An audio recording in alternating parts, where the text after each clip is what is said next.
Hello and welcome to the Hibs Observer Monday briefing with myself, Liam Bryce, joined by Craig Nisbet to look back at Aberdeen 1, Hibs now in the Scottish Premiership, the 17-game unbeaten run in the league coming to an end for David Gray's side up at Pittodrie. A game of very, very fine margins settled by an ex-Hibs forward of all people in Kevin Nisbet towards the end. So we're going to take a look back at the game. Where did it go wrong for Hibs? Where did it go right for Aberdeen? What could have been better? What was good? But I mean, Craig, it's, I suppose, overriding feeling of a wee bit of disappointment, I suppose. But I mean, it was always going to come at some point, wasn't it? Yeah, the run was always going to come to an end, and I mean, I think I said on Twitter, I can't believe that group of players, went on that run. It's just been incredible, really. And yeah, it was a bit flat on Saturday, but everything's still within our hands to play for getting third position. So it's certainly not panic stations or anything like that. No, absolutely. And I suppose that it's now is that I think it's the before anything else, you need to. You've kind of touched on it there yourself, like the credit that needs to go to the players and the management team for going on that run from where they came from. It was, even if you were somebody who thought this could turn around at some point back in the the dark depths of October and November, I don't think anybody would have predicted equaling the club's longest ever league unbeaten run, would they have? No, absolutely not. And we had some dark days recording this podcast when it was defeat and draws and defeats. And after that game against Aberdeen, you were hoping. We always said, well, this could be the turning point, and I don't think anyone expected the turning point to last for as long as it has done. And even in those defeats against Celtic, we've had some great performances in there as well. So arguably some of our best. So the run's been incredible. It's been a real feel good factor around the club again, and that defeat now just gives us the next 4 games to focus, 4 cup finals to quote the old cliche, and hopefully get European football. Yeah, absolutely. I mean, I hope nobody's feeling too disheartened after that weekend game. As we said at the top of the show, and as we'll get into, it was very fine margins on the day, and there's still a lot to be positive about, a lot to be optimistic about for Hibs in these last 4 games of the season. Just before we get going though, before we get into the game itself, just a word as always for our sponsor, the Hibs Observer, brought to you by S1 Jobs. So if it's time to hand in your transfer request, then head over to s1jobs.com and upload your CV today.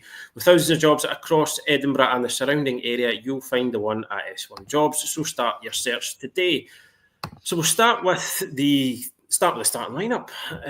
From Saturday, David Gray made 3 changes. He brought in Kieran Bowie for Mikola Kukarevic, Warren O'Hora for Lewis Miller, who was out of the squad entirely, and he brought Josh Campbell back in for Junior Hoylett. So it's been a side that up until this game that David Gray looked to have settled on it. He was sticking with it. I think we possibly expected some changes to it for the game away at Ibrox. It didn't come, but this was the one where he's chosen to mix it up a wee bit again. Sorry, I mean, were you surprised by the changes? Yeah, I mean, I think Miller missing out for O'Hora, we'd hope it's not an injury or, an illness or anything, or, personal issues or anything like that, because he's been in, such great form. So that was a bit of a blow. And yeah, like you're saying, we predicted maybe Campbell and Bowie back in for that Rangers game. It didn't happen. We stuck with Hoylett and Kukarevic, and, we're really successful with that. So I kind of thought we'd just keep everything the same. I just thought we'd stick to that because it's shown away from home, and we won't have a lot of possession, that lineup can work and can be effective. But I suppose Bowie got himself a couple of goals in the last game when he came on, being a good bit of form, and we know from Josh Campbell normally performs well against Aberdeen. He's got goals against them in the past, and when we went up there in December and won, his aerial ability and aerial threat was quite a key part of that win. So it did make sense, Bowie and Campbell to come in. It does allow you to go a bit more direct. Aberdeen are probably just about going to dominate possession, so it gives you that sort of outball. But yeah, I was just because of the way we'd been so consistent with that lineup, and he had stuck to it, especially that game away to Rangers. I was a bit surprised that the changes came. Yeah, aye. And as you can see here, this is the passing network from StatsBomb. So just it kind of gives you an idea of average positions, connections between players, the thicker the line between two players on there, the more passes were exchanged, the bigger the circle around the player, the more involved they were on the ball. And it's kind of, you can see how deep Dylan Levitt there. I mean, really deep to go on the ball. Josh Campbell not really involved higher up either as much. Maybe the fullbacks, maybe a wee bit, the wing backs, sorry, a wee bit deeper than we've seen them. I mean, it kind of, does it sort of tie in with how you saw the game, really?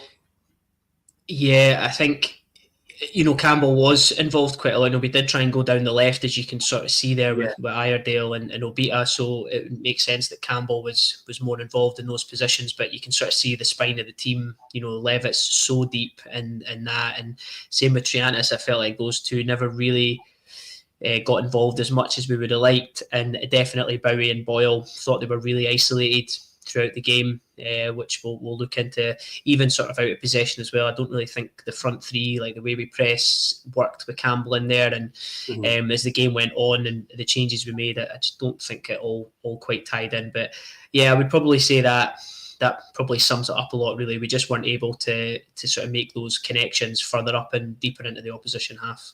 Yeah, and it's quite stark there with the kind of lack of connections with the front two and anybody else in the team. It kind of shows that it was, I mean, there was some decent build-up at times.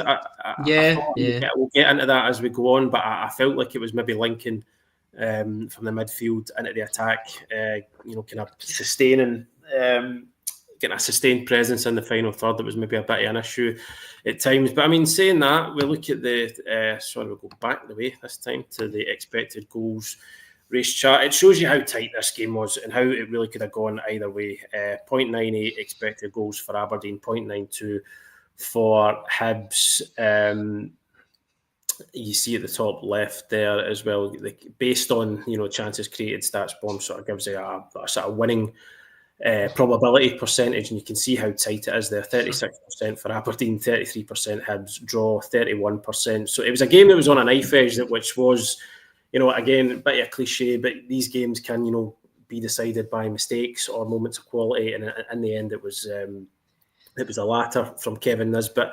But I mean, that's kind of that does tell a story of how little there was between these two teams for a lot of that game.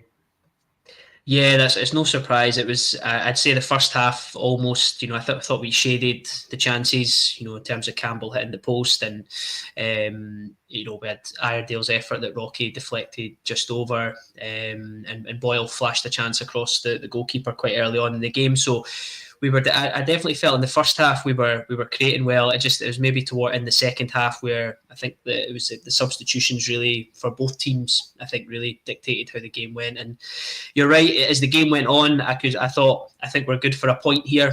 I'm not sure we're gonna score, but I think we'll take a point. And yeah, it was obviously, we'll get to it at the end, but it's a real moment of quality that wins the game, and that can happen. And listen, we've been the team in recent months that have done that, maybe just pulled out a moment of quality and won a game and things like that. So you can happen, and that just goes to show how tight it is for third place. Yeah, aye, exactly. I think you make a good point there. Hibs have been on the right side of a lot of these, fine margin moments, and I think kind of by kind of probability, it's going to swing the way of another team at some point. In these kind of very tight games, it was Aberdeen that it swung towards. So I mean, we'll take a look at Hibs. First of all, the setup off the ball. I mean, there's been a wee kind of, I've seen some people saying, that they felt that Hibs and David Gray went up to Pittodrie to try and get a draw. I mean, do you buy into that? Is that a wee bit too simplistic?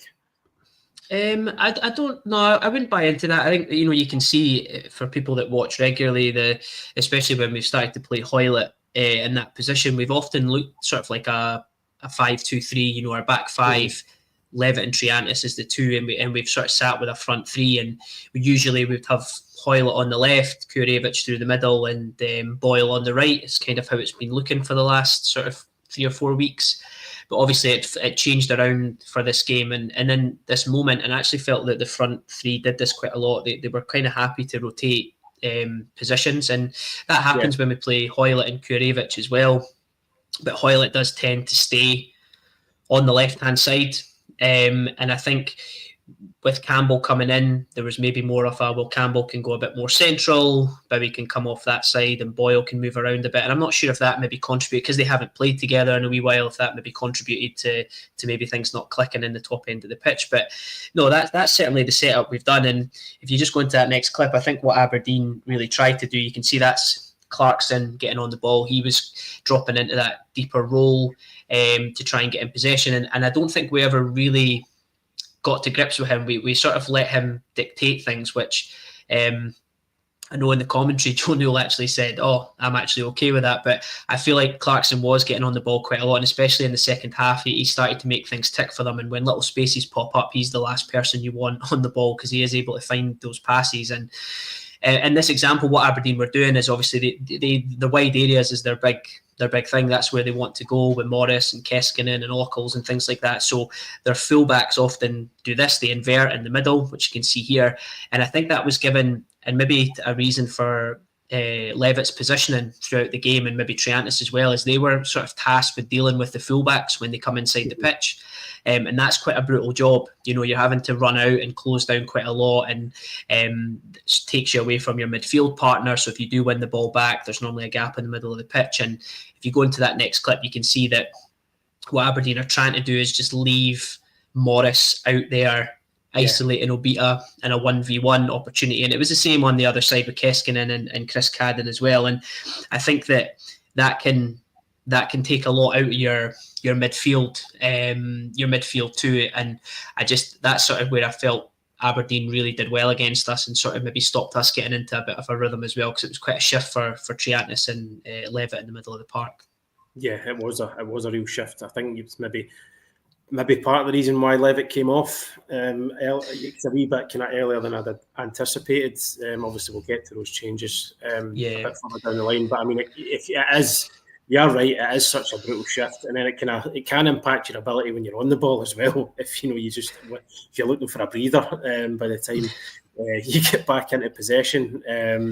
So as I said, I'll move it on for you.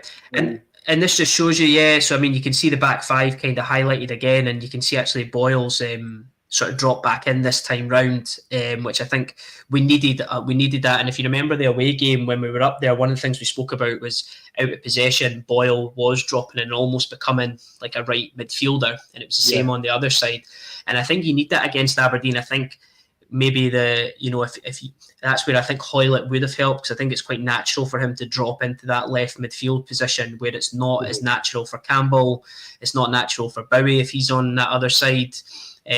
So I think that's maybe one thing where that would have been a benefit. And if you can see, if you go into the next clip here, this is Jensen playing the ball back after sort of being pursued out by Levitt, and you can see as the ball switched to the other side, that it's Triantis getting dragged out into that position to try and to close down. And you can just see there's quite a big gap between Levitt and Triantis, and quite a lot of that happened in the first half. And the issues you can sort of see, which actually come through for the goal, Nisbet, you can see in that position, and quite often Aberdeen, especially when McGrath came on, they were able just to pick up the ball in those positions there, just because our midfield were getting sort of pulled apart. Yeah. And that's something that's not happened an awful lot lately, because we've talked so much on here about, really small spaces between players, really compact, no gaps to play through. So it's been a bit of a rarity of late for teams to do that. And that's why I would probably argue against folks saying we're going up for a draw, because you can see the positions that Bowie, Boyle and Campbell, they're quite high up, and they are looking to press aggressively. I think if you're coming for a draw, you probably imagine Levitt's across there, Boyle's tucked in, Campbell's back in on the right-hand side, and you're almost like a 5-4-1, which we didn't do at all. So I think we were, gambling on the things that have served us well in the last few weeks, but we just couldn't. And it's credit to Aberdeen as well. I thought they did well in that situation, but it just made it a bit of a struggle, I think, from what we were usually doing. Yeah, again, just more of the same. Yeah, so this is just in terms of our shape, and you can see there. You can see this is Clarkson getting on the ball, and if you go into this next bit, you can just sort of see there's 1, 2, 3, 4. We've got 5 players around them. You can see they're not really impacting or influencing anything there. we've got a high line because that's what we've been playing recently, and you can just see Aberdeen have got 1, 2, 3, 4, 5 runners all running off us, and that's actually the chance that leads to Rocky's double block, which was quite a big, probably quite an important moment in the first half. And I think when we've come up against players that drop deep and get on the ball, like your Callum McGregors and things like that, I think we've always handled that really, really well. But you can actually kind of see Boyle's arms out there. I just don't think we ever quite got to grips with Clarkson and what we were doing in the middle of the park. And, is that Triantis' responsibility to push up? Same with Levitt, should they be pushing up on Clarkson and Palaversa and taking them and allowing Boyle and Bowie and Campbell to push on to Aberdeen's centre halves? I don't know, but it just seemed quite disjointed. And I think they kept getting into positions like this. And obviously, as we've touched on, the thing Aberdeen have got going for them is pace and behind. And I thought that just, probably a good example of just the sort of chances that they were able to create. Yeah, well, I think regardless of whose responsibility it is, I think the point at the end of the day is if you are playing a high defensive line, then you need somebody putting pressure on the ball in areas like this, especially when you've got a player like Clarkson who can turn. And look how he's got one through, maybe 5 potential options for a pass there. It's kind of, I think it's just the bottom line is if you're going to play the high line, then and you're up against a player like him, needs to be pressure on the ball in situations like can't really be allowed to turn and get his head up. And you can see again, this time it's Bowie, Boyle, and Campbell. So there's positional change again there. And I think for I know a lot of fans get frustrated at Kurevich and things like that, but the one thing he's brilliant at as a central striker is he's really good at pressing the sixes, like the deepest players on the ball. He's got a great pace, good engine to get across and do that. And I think if you want to see why he's been included, it was for examples like this that that doesn't happen normally when he plays. He's very good at getting across, and if folk go back to other videos, they'll see that they're just out of possession. He's very, very good at that, and I think Patrick did an article on him recently about that, and just in terms of his work out of possession. So we were always going to have a bit of an off day where things didn't tick, and I think that just sort of sums it up in this sort of first half. Okay. And also, this just takes us on to Aberdeen, because I think we did, it was quite even in the first half in terms of that, but they just what we were unable to do, I thought they did well, which was out of possession. You can see here O'Hora's going into Rocky. You can see they've got Keskinen, Gay, Nisbet, Palaversa. You can see Morris coming in there as well, Clarkson. If you go into the next clip, you can see they're happy for us to go down into that wide area. You can see Gay pressing now. Nisbet's triggered to go across. Morris is covering that space in like sort of half space. And if you go into that next clip, you can see even as Iredale's looking to play, he's stretching, he's under a bit of pressure. Obita's closing out. We were probably okay getting into this situation because we had Josh Campbell. So this kind of pass would then go down the left-hand side for Campbell to run onto, for Campbell to win, to flick on, to get in behind. So it's not to say that, David Gray could argue, well, we know Aberdeen are going to press aggressively, therefore if we are under pressure and we're hitting the ball long, we want an extra aerial threat there with Josh Campbell. And he did win his fair share in the air. I thought he won quite a lot of his flick-ons and his duels, but we were just unable to pick up on the second ball. And it just meant that we quite often turned the ball over, and that let Aberdeen attack us while we weren't in a particularly great shape. But if you go into the next clip, where it did work well is we had another example of this where we played out and we managed to get the ball to Abita in this position, which Morris is coming back from. And if you go into the next part, this is what Campbell was included for, these runs, but him and Bowie make the same run to that kind of bottom left-hand side, and there's quite a central run drifting out to the left, and there's no one in the centre. You can see Levitt and Triantis are trying to get forward to support, but they were there, they were getting pressed as we were building up, so it's impossible for them to get as high. And then if you go into the next clip, you can see that there's, Abita's eventually closed down. Campbell stops at this point to try and get in possession of the ball, but obviously now the space is covered. Abita can't get to him, and we have to recycle the ball and go backwards. And I just think we know that when Hoylett plays, and it's not a criticism of Josh Campbell, but we know when Hoylett plays in that position, him and Abita link up really, really well. He isn't looking to run in behind. He's always looking to get into feet and to try and play. So I think that's just where, again, it was just a bit disjointed in the forward line, is that Campbell, they were often making the same runs and nobody was dropping deep. In the last game, Kurevich actually dropped deep quite a lot and was actually probably our deepest player at times. So it just felt a little bit out of sync.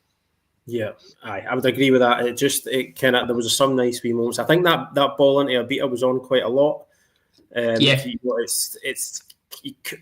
Morris was kind of, I think if you take it back to maybe the one here, Iredale's capable of that pass. I know Morris is kind of covering over there, but he's not. Abita's just kind of off his shoulder. And it was on quite a lot. And as you said, this position Hibs got into it as well. And, Abita is going to drive forward when you get that. But I think this is the key. And I think it maybe sums up what we were saying earlier on about just maybe kind of struggling to link the midfield to the attack. Because you've... And if you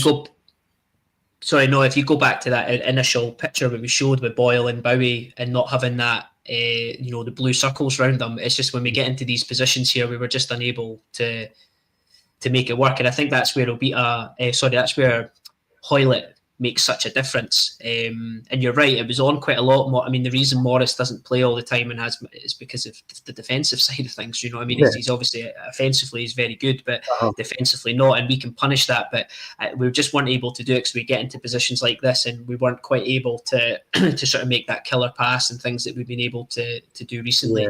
Yeah.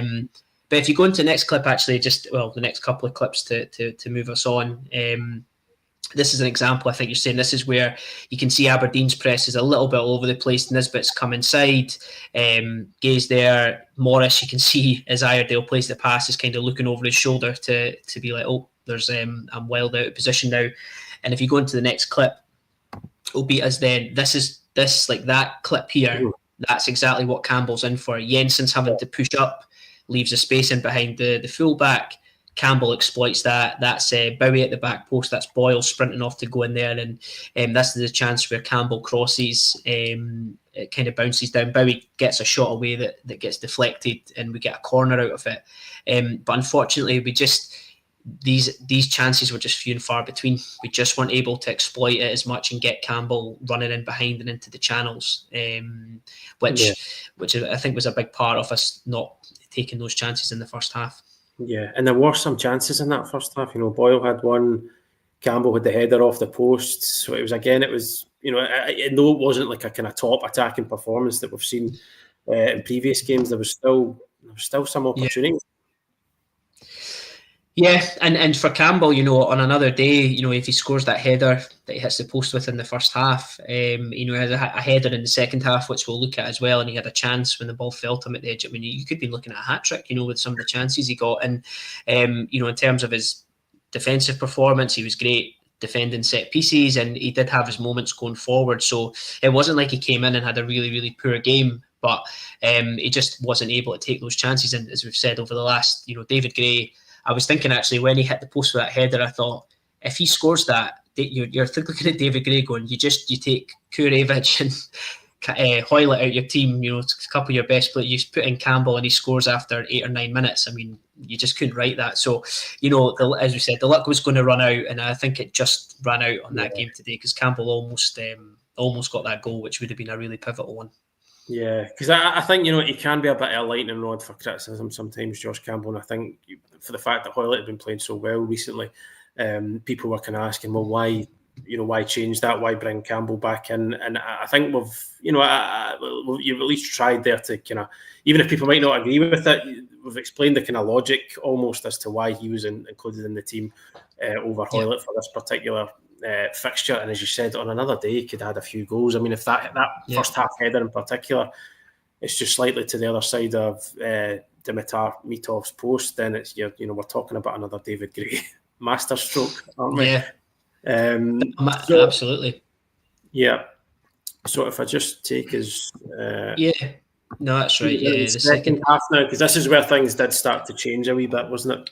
Yeah, I think it's probably a discussion around the subs. I think really that changed things. We're going to bounce back time-wise, just a couple of things, but this is just around 60 minutes. We made the change, Gale for Bowie, which is not one that we've often seen. Normally, Bowie and Kurevich are trading places throughout the game, and normally Gale comes on for Boyle towards the end of matches. Is certainly what we've seen, and you can see that where we changed shape a little bit is that in the first half we were that 5-2-3, which we said kind of wasn't working. It was a bit difficult to get a foothold in the game, and then here we've changed into a 5-3-2. So now you've got Triantis in the middle there, Levitt towards the right hand side, and it's at Josh Campbell out on that sort of deeper left central midfield role, and we've got Gale and Boyle as a 2.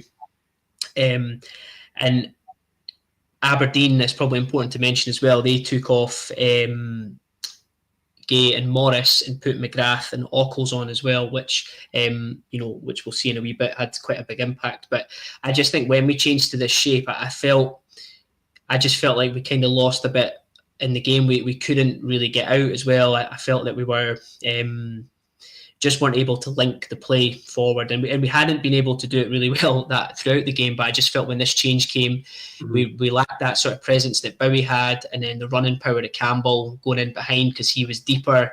And I just think for Boyle and Gale, it became just an impossible shift for them there. And you can see Aberdeen often had, I mean, here it's a 3v2, but it was often a 4v2, and we just couldn't get any leeway and get out and hold the ball effectively. I don't know what you thought watching it back, but yeah, I just didn't think that really worked. Yeah, I think that's a much more precise explanation than I could offer. I think you've kind of nailed it. I think it took away, I think, what was the kind of the objective of going with that sort of forward 3, if you like, in the first half, and it just felt a wee bit flat from Hibs' perspective. I think, as you say, they struggled, I really think, to get sort of, really control of the game. And I think you've got to credit the Aberdeen changes as well. I think that, I think the likes of McGrath coming on, I know it's easy to single him out because he's going to sign for Hibs in the summer. He was very good when he came on. He's a clever player. He picks up good areas. He's always on the move, which is a nightmare to play against. So I think it was. I'd agree with you. I don't think this really quite worked. I don't know if there was, Bowie does seem to come off kind of roughly at the same time. I know that there's still a bit of being careful with him going on, but I think you would have maybe expected to see Kukarevich. I know, looking for a goal, is Dwight Gill the more likely option? But I can kind of I thought Kukarevich would be the more in terms of continuity of what you're trying to do. Would have maybe been the better option there. But I mean, again, I'm saying this with the benefit of 2020 hindsight, aren't I? I know, and I thought at the time when I was taking notes, I thought maybe you want Gale on, and he showed a couple of glimpses of this, that he only needs 1 or 2 touches to link the play. He's tidier than Kurevich, there's no doubt about that. But and he can buy fouls. He's brilliant, that kind of striker, just getting his body in the way and buying you a foul and getting you up the pitch and things like that. But it just we just couldn't get a foothold in the game at that point. So it just kind of meant he was having to he just wasn't really getting involved as much as possible. Whereas if Kurevich had come on, you do have that bigger threat to maybe go a bit longer. But as you said, it's easier with that hindsight. But yeah, this kind of, just to highlight, I suppose, a little bit of what those changes meant. You can see now that at this point, anyway, because Aberdeen make some other changes, you've got Ockles out there. It's still Nisbet and stuff through the middle, but you can see this is McGrath now. So Palaversa's on the ball now. Or it's maybe Dorrington actually, sorry.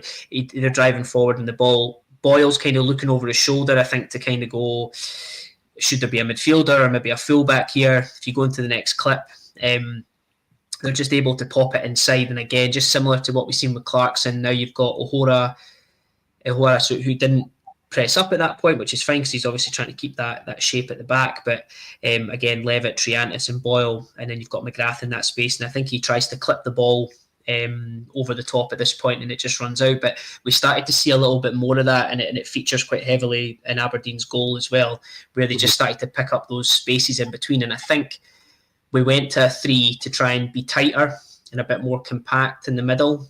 But actually, I just don't think the subs really worked in there. And actually, I think we would have been better off just sticking with a 2 and keeping ourselves tight, and maybe bringing Campbell and Boyle back as like wide midfielders, and this is playing for a draw, but going 5-4-1 and just sitting in tight and looking to spring a counter attack. I think that maybe would have worked a little bit better. I think leaving the 2 up top, Aberdeen were able to play around us easily, and they were still able to pick out little spaces in between Triantis and Campbell, and then Nicky Cadden when he came on as well.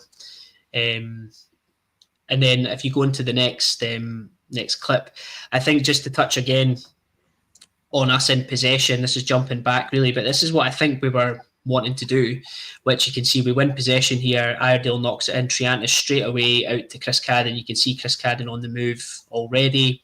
If you go into that next clip, he drives forward into a good space. You actually see Levitt making a good sort of decoy run into the corner, but Chris Cadden knocks it back into to O'Hara, and you can see if you go into that final clip, we've got numbers in the box there. He gets a 1-2.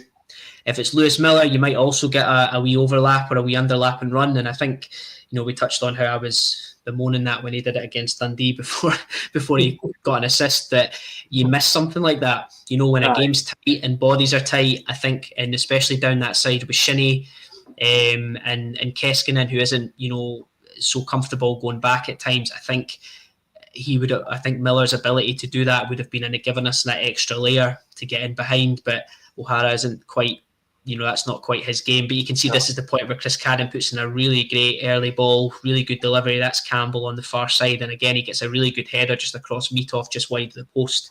But I think if you were saying to David Gray, what were you trying to achieve? What was the game plan? I think that clip where you saw Campbell running in behind in moments like this where we're getting the ball deep and we're just getting the ball into the box for Bowie and Campbell, I think that's what we were trying to do, but we just unfortunately didn't get enough of it.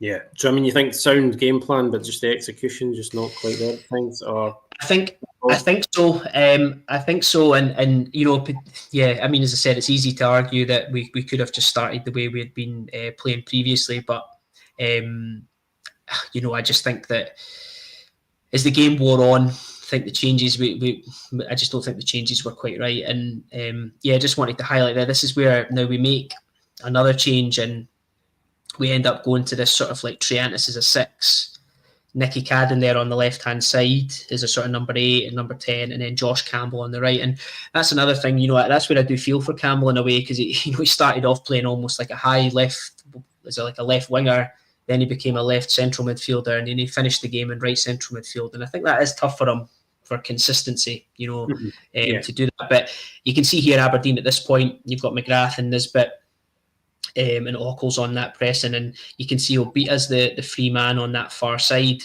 If you go into the next clip, I think when this happened, our plan maybe with putting Nicky Cadden in that position was if we can get the ball into Obita and we can have Nicky Cadden running in behind, then, or even if we can get Obita forward, we'll have Nicky Cadden deep to get on the ball, and then we can put in those deep crosses. But the changes that Aberdeen made with McGrath and Ockles, Polvara coming on in the middle of the park, you can see they were still pressing aggressively, and you can even there, that's Jensen going out towards Obita, and as the ball actually goes wide to Iredale here, Obita knocks it inside and Nicky Cadden gets the ball pinched and Aberdeen hit us on the counter attack. So they seem to sort of stick to what they were doing. We twisted to try and change it up a little bit and change things up, but I think Nicky Cadden in that position didn't really work.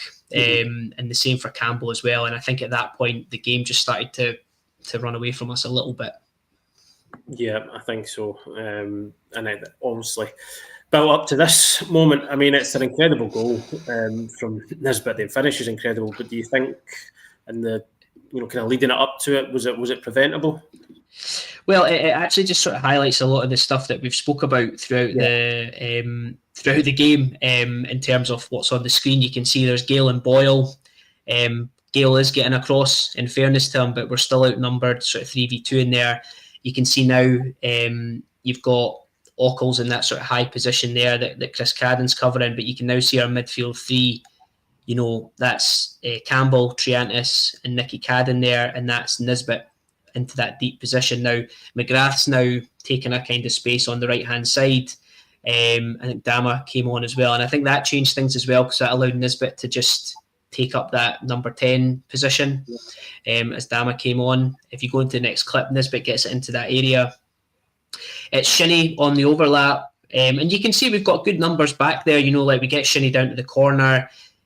We're set up nice in the middle. We've got an extra body in there, and good head. Like Rocky, Iredale, Triantis Obita. We've got good headers of the ball in that position. It's funny because I think Shinnie it's not a great cross from him. It's kind of under hit. And if you go into the next clip, Rocky, you probably want Rocky to head it to maybe where the referee is into that kind of away from it and let Chris Cadden pick it up. But because it's not the greatest cross from Shinnie, there's not a lot of power on it. So Rocky's trying to generate that power to get up and away. And, when you go into that next clip, I mean, it's to take it the way he does, to be moving backwards and then to get enough power and direction on that volley and just to put it where he done is ridiculous. It's just, It's like such a ridiculous finish. And, something that we said at the top of the show, it was always going to be an error or a real bit quality to win the game. And it came from Aberdeen and it came from that strike. And just ridiculous. And it's not to be critical of Rocky and his head in, because I'm sure you could head that to Kevin Nisbet and give him another few chances doing that. And I doubt he's going to be doing that again. But just a ridiculous finish. And because of the way the game went, you could see it sort of took the wind out our sails there. And even though we then tried to chase things and Rocky went up front, because of the formation we were in, the personnel on the pitch, and I know we threw on Kurevic at that point as well. We were just chasing to get that equaliser, but unfortunately we weren't able to claw it back. But if there's a goal to win a game, then I mean, sometimes you just need to hold your hands up, I suppose, because StatsBomb had it as 0.05 expected goals for the chance itself. So it basically means that by their algorithm, Rocky could have headed it to where he did 95 times out of 100 and it'd been absolutely fine. I think even then, I mean, to do that 5 times out of 100 it'd still be very good. It's a brilliant goal, and I think it's been nominated for goal of the season today as well, which kind of tells you all about it. So I mean, I think we've covered pretty much everything there. I said it's a disappointing result, and it kind of, I think that over and above ending the unbeaten run is what it really does is the race for third place now. It just kind of blows that really wide open, because I think if Hibs had gone 6 points clear Aberdeen and Dundee United with 4 games left, Aberdeen.